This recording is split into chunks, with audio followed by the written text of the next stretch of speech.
In this video, we're going to provide you with a condensed version of an interview that I did with Curtis Stone. We're going to provide you with a full interview, which is almost an hour long, up in the coming weeks. So if you just hit the subscribe button on our YouTube channel, you'll get a notification for when that full, nearly 1 hour video is available. Thanks. So hi, my name is Sarah Lovell, and I'm the director of the Center for Agroforestry and also a co-superintendent of the Horticulture and Agroforestry Research Center. I'm here today with Curtis Stone, and he's an urban farmer and the owner of Green City Acres in British Columbia. His farm is really a model for profitability, and from what I've learned, it generates $75,000 a year on just a third of an acre, which is amazing. So because of these methods that are, intensive production, but also, market oriented, he's been recognized internationally, and he has a YouTube channel that's very, very popular. And he's also authored the book, The Urban Farmer, which is a great book. So hi, Curtis. I'm super excited to have you with me here today. It was great to look through your materials, and I love the kind of practical but also very inspiring approach that you have. And so I teach a course here at University of Missouri called Urban Agriculture and Agroforestry. So I've incorporated some of your materials. They're like the perfect level and kind of bright information for students who don't have a background previously in, a strong agricultural background to start to see how some of these systems are set up. So yeah, I'm super happy to have you here. Yeah, happy to be here. We just got to look at your newest farm, which focuses specifically on storage crops. So this is something new and different, focusing on food resources for the winter. Yeah. And what I really was interested in and excited about was that the focus isn't so much on like marketing to the public, but it's really about being a resource for your family and kind of as sustenance and food security. And so one of the questions I had is, have you tried to kind of put the numbers on that? Like think about how that impacts your grocery bill and look at that as the form of profitability to kind of help make the case for this type of system. Right. That's a good question. I mean, I think if you were to ask me that question in 3 months, I'd have a better answer because we have yet to harvest everything from the farm, actually.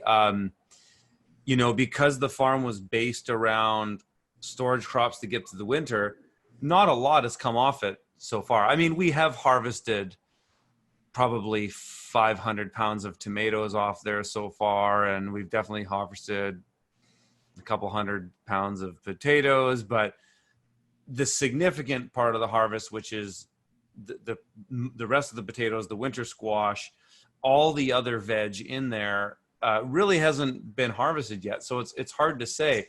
But I mean, I do have some insight on that question because I've thought about that in the past. And the answer is, like many things, is it depends. It depends actually how much vegetables you eat. If your diet is predominantly plant-based, then it's going to be a lot more significant. It also depends on the kind of diet you have. So if you make your diet more orientated around those things that are local, it is going to be significant. But yeah, I don't really know at this point. I mean, here's part of the reason why it'll be important to reevaluate it after the winter is it's one thing to produce all that food on a farm, but it is another thing to store it and then maintain it until it's needed.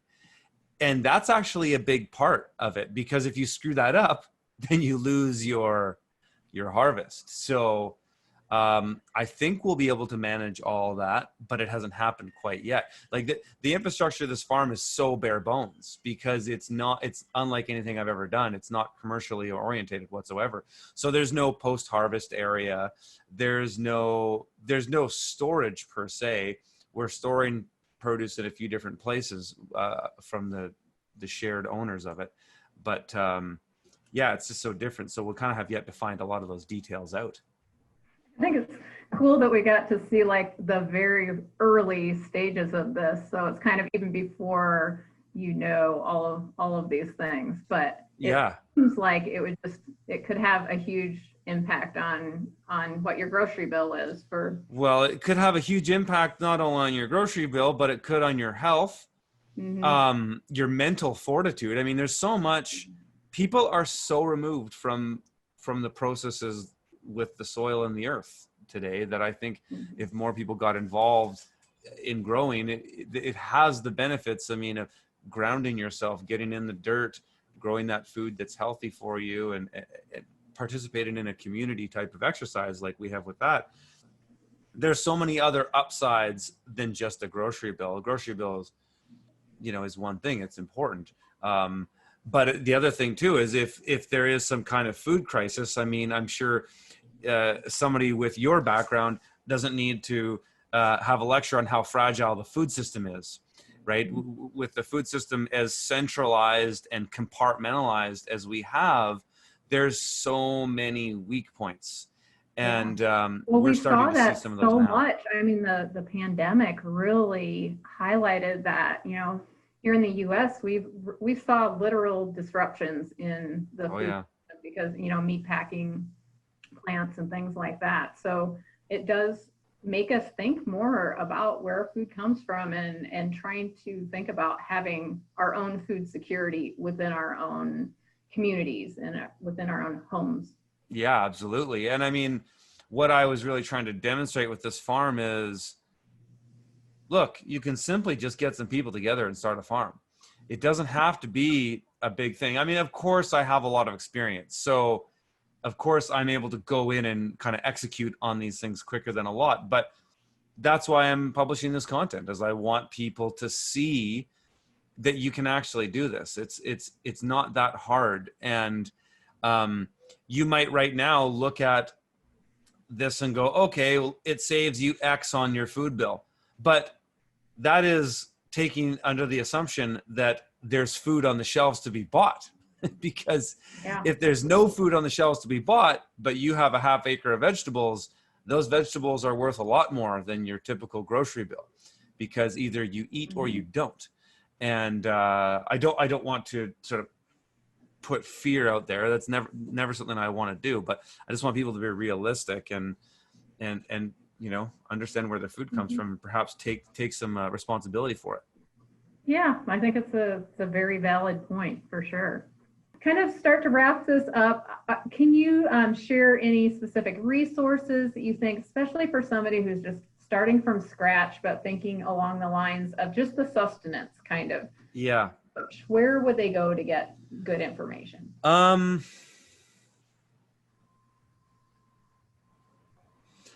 much as my book is based around niche market, commercial, urban farming, the production principles are still very relevant today. Okay. Because even this farm is all centered around that same production model of how things are laid out, 30-inch beds and all that. So that's a good resource. Any of the market gardening books, like Elliot Coleman's books, Jean-Martin Fortier's book, The Market Gardener, is a good one. Those would be really easy places to start. I always try to recommend books than people going on YouTube. I mean, sure, they can go on my YouTube channel, and I've got, almost 1,000 videos up there now. I document everything from this farm on my website, fromthefield.tv. So there's that. But I often tell people, if you really want to have success with a garden early, find a grower that you trust, that you look at that grower and you go, okay, and it could be any kind of grower, because there's lots of different types of growers out there. There's lots of different things that work, right? There's not just one thing. But find a grower that is having success in a way that you want to grow, and then get the resources from them. Go straight to them and say, what resources should I use to do what you're doing? because Okay. there's a lot of different ways to do things. So some people look at my garden and they go, oh, well, how come you're not doing back to Eden garden? Or how come everything's so in straight rows and all that? And so there's many different ways to do things, and there's always different reasons to do things, but find a grower that you like and just try to model what they're doing and try to find their resources. And the reason I say that is because in today's day and age, the internet is this infinite, like endless soup of great stuff, but a lot of BS. And so when I was first getting into this stuff, I actually used the internet a lot. I learned a lot on YouTube, but there was way less on YouTube at that time. Whereas now everybody's on there sharing their stuff, and there's a lot of people sharing things that don't work. And so, so find people that are having success, and you can define success whatever it means to you, but use them as a model and go from there. And that's exactly what I did. I looked at Elliot Coleman when I was doing this, and I went, okay, everything around his model, that's what I want to mimic. And so I just kind of hunkered down on that one thing and went with that. Okay. This is, kind of brings back another community or social aspect to it, kind of connecting. Well, yeah. And the social aspect of it's great too. I mean, join garden clubs, get to know people. I mean, for me, I'm a very social guy. And so I have a tendency my brain works differently when I'm around people. When I was a musician, a touring musician, that's how I would compose, is by having other people's minds in the room. I don't know what it was, but I tap into this flow of consciousness, and it's always had a positive effect on me. And it was the same with gardening, because I just reached out to people. I remember the first guy I connected with is this guy named Paul Hefner Hummy, who was doing an urban farm very similar to what I was doing. And I just called him. I was just said, hey man, I love what you're doing. Can can you chat with me for a bit? And he was very generous with his time back then, and I'm ever grateful. But he basically saved me years of messing around, because he's like, go here for this, go here for that, boom, done. And sometimes you got to pay somebody for consulting to get that, or you got to make it worth their while, because people who are really busy don't just have endless amounts of time for everybody. Yeah, that's okay. Well, I think that's a really good theme to leave everyone with. Awesome. It's really been great spending time with you and learning about this. I think a lot of the things that you talk about are really important and practical and very applicable to the landowners and farmers in Missouri. So I really appreciate you taking the time. Great. Yeah. My pleasure, Sarah. It's been really great. And we'll just look forward to the new things to come from you. Yeah, for sure.